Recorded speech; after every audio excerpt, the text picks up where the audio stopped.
Hello and welcome to Etsy subreddit Q&A video number 3.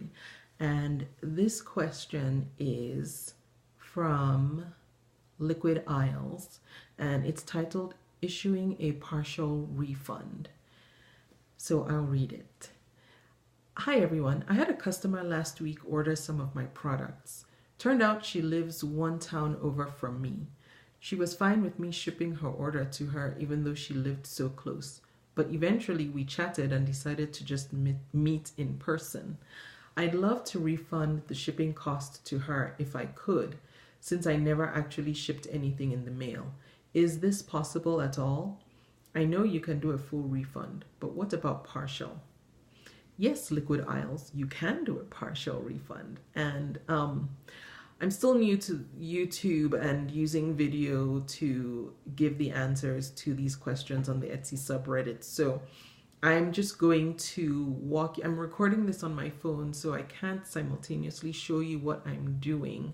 But I might try to do a second one where I do it through the Etsy app. But for now, I'm just going to walk you through how to issue a refund.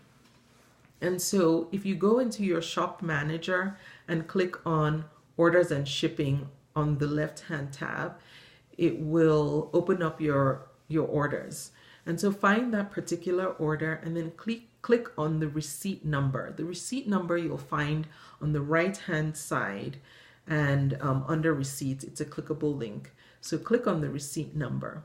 When the receipt opens, scroll down to the third section. So the first section is the section in blue where it shows paid and shipped. The second section under shows shop, which is your shop, and then buyer, who is your buyer. And then under that, you'll see order and then the number of items that were in that order.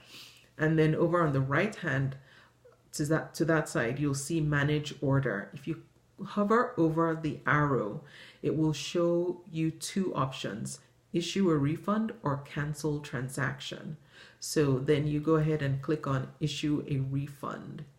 Then a window will open. Oh wait, let's see. It will open up a window to issue a refund. In it, first you can select your reason for issuing the refund, and you have multiple options. Buyer and shop owner agreed to cancel the transaction. Shop owner cannot complete transaction. Item was not as described. Item was damaged. Item was substantially delayed. Item was lost in the mail. Shop owner declines sale. Shop owner refunding shipping overages or other. So click it, and then you have the option to send a message to the buyer. I always include a message to the buyer explaining why I'm giving a refund, especially if it's a refund, an overage on shipping. So if they overpaid in shipping, I always give a refund. And so I'll say, hey, you overpaid in shipping. This is how much I'm sending back to you because you gave me too much.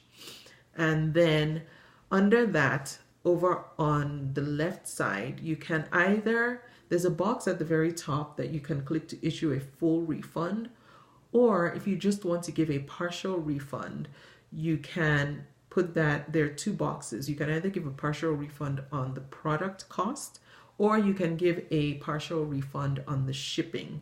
And so you can put the amount that you want to issue the refund in for either one of those. Automatically, Etsy will credit you the fees based on the amount that you refund. You don't have to calculate that, but you'll see it under the refund box once you put in the amounts that you want to refund. And then just click the button to review your refund. And then once everything is okay, just go ahead and accept, and Etsy will send an email to your buyer, and you'll also get an email to saying that the refund was submitted. I always like to follow up with a message to the buyer telling them that I've sent a refund, and just telling them that they'll get an email from Etsy saying that they have a refund. And I always like to just also say, when you do get that message from Etsy, could you please confirm that you've received that and that you see the refund in your account, so that they tell me, because sometimes people don't pay attention to the emails they get from Etsy. If they just bought a product, they think it's just another receipt. And so I want to get that confirmation that they, and the acknowledgement that they have seen that I gave them a refund. And let's see, liquid aisles, that is how you issue a partial refund.